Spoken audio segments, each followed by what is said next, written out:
उत्तर प्रदेश विधानसभा चुनाव के पहले चरण और मेरे साथ बातचीत करने के लिए मौजूद हैं केंद्रीय कानून राज्य मंत्री एसपी सिंह बघेल साहब। सर, आप मतदान करने के लिए जाने वाले हैं आज। कहीं ना कहीं मौसम बड़ा सर्द है, लेकिन मतदाता सुबह से ही लंबी कतारों में लगे हुए हैं। इस उत्साह को कैसे देखते हैं आप? मतदाताओं ने तय कर लिया है कि ये जो मतदान का पर्व है ये कभी कभी आता है और ये इतिहास लिखता है। उनको ये भी पता है कि अगर लम्हों ने खता की तो सदियां तक सजा पाएंगी।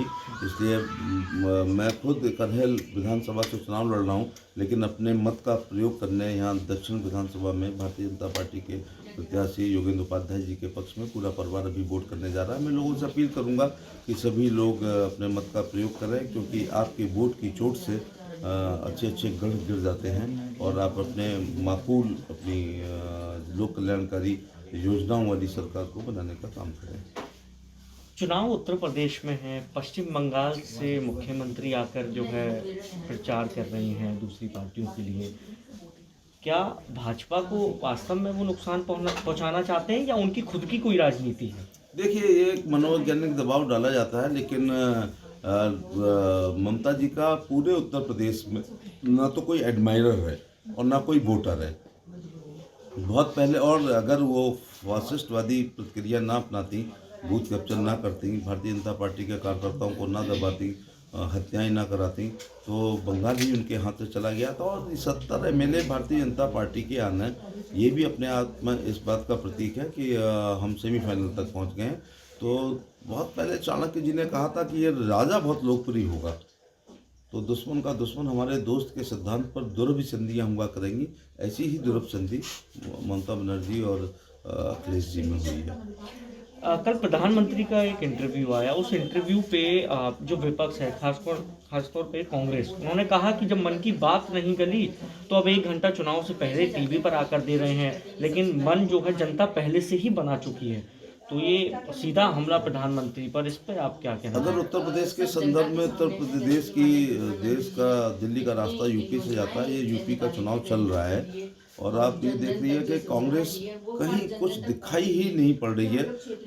कांग्रेस के अगर 2-4 जीतेंगे, ये वो लोग होंगे जो मूल कांग्रेसी नहीं है। अगर सपा भाजपा या बसपा से टिकट किसी को नहीं मिली और वो थोड़ा ग्राउंड का नेता है, तो वो कांग्रेस से जीत सकता है। मूल कांग्रेसी एक भी चुनाव नहीं जीतेगा और बहुत बुरी स्थिति होगी। पहले मैं डरता था कि राहुल गांधी और सोनिया गांधी, ये जो है अपनी प्रियंका गांधी, केवल वहाँ जाती हैं रायबरेली और अमेठी, कभी यूपी में निकलेंगी तो हवा चलेगी। यूथ कांग्रेस का जमाना याद आएगा, इंदिरा गांधी की झलक देखेंगे, लेकिन ये सब कभी चला नहीं, बिल्कुल भी नहीं चला। और जो वो अगर मुख्यमंत्री की दावेदार हैं तो ये उनकी राजनीतिक भ्रूण हत्या यहीं पर हो गई है। एक आखिरी सवाल, क्या प्रदेश के अंदर फिर से भाजपा का परचम लहराएगा या कहीं इसमें जो है दूसरी पार्टियों का भी अब समर्थन आपको लेना पड़ेगा? क्योंकि जो ग्रामीण क्षेत्र है उसमें बताया जाता है काफी गुस्सा है आपके प्रति लोगों में।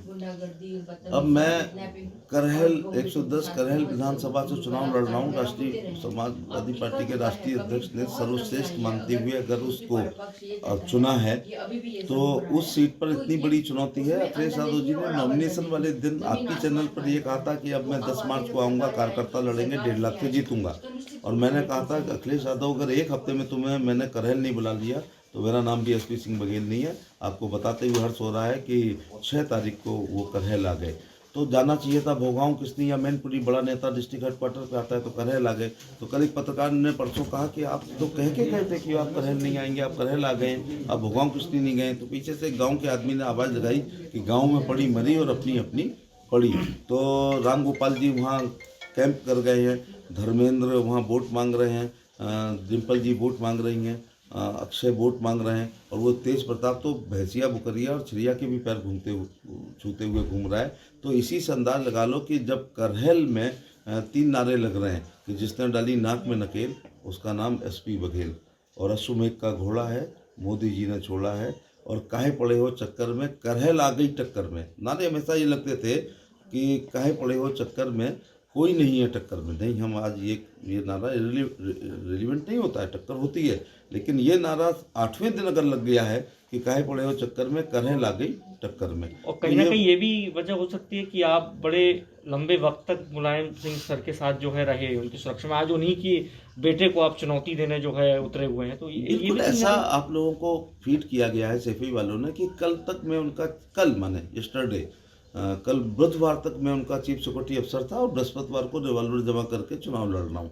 भैया मैं पुलिस को छोड़े हुए मुझे 29वां साल चल रहा है। मैं आगरा कॉलेज आगरा में एसोसिएट प्रोफेसर पिछले 25 साल से हूँ।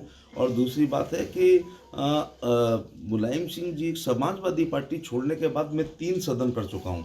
मैं राज्यसभा में रह चुका हूँ। मैं 16 बार हारने वाली टुंडला से एमएलए जीत के योगी जी की सरकार में मंत्री था और इस्तीफा देके आगरा लोकसभा नहीं लड़ता, तो अभी आप यूपी के कैबिनेट मंत्री के रूप में मेरा बयान ले रहे होते।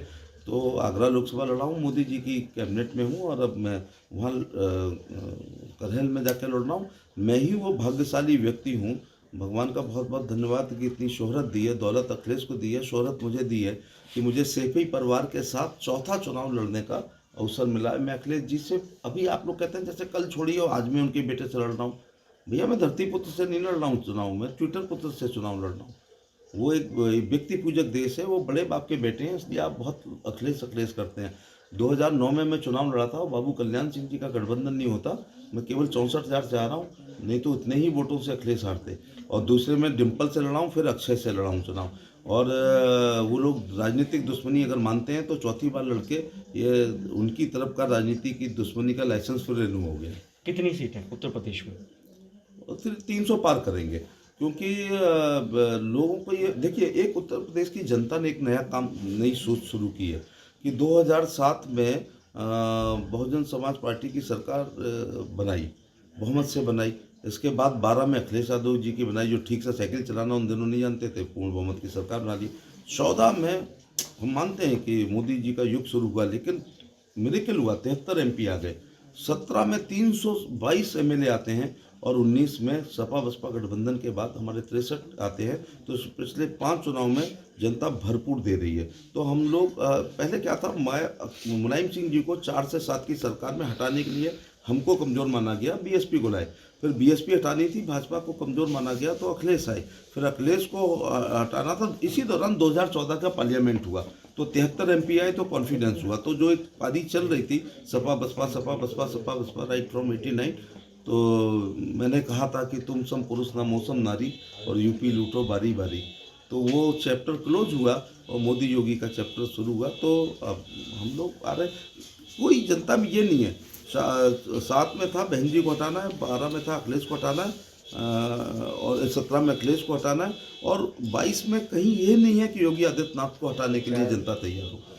तो हमारे साथ बातचीत करने के लिए मौजूद थे एचपी सिंह बघेल साहब, जिनका साफ तौर पर कहना है कि उत्तर प्रदेश में जिस तरह पिछले चुनाव में जिस तरह से भाजपा को जनता के द्वारा प्यार दिया गया, उसी तरह से चुनाव में भी प्यार दिया जाएगा। Mohammad Shoaib, INS news, agency, Agra.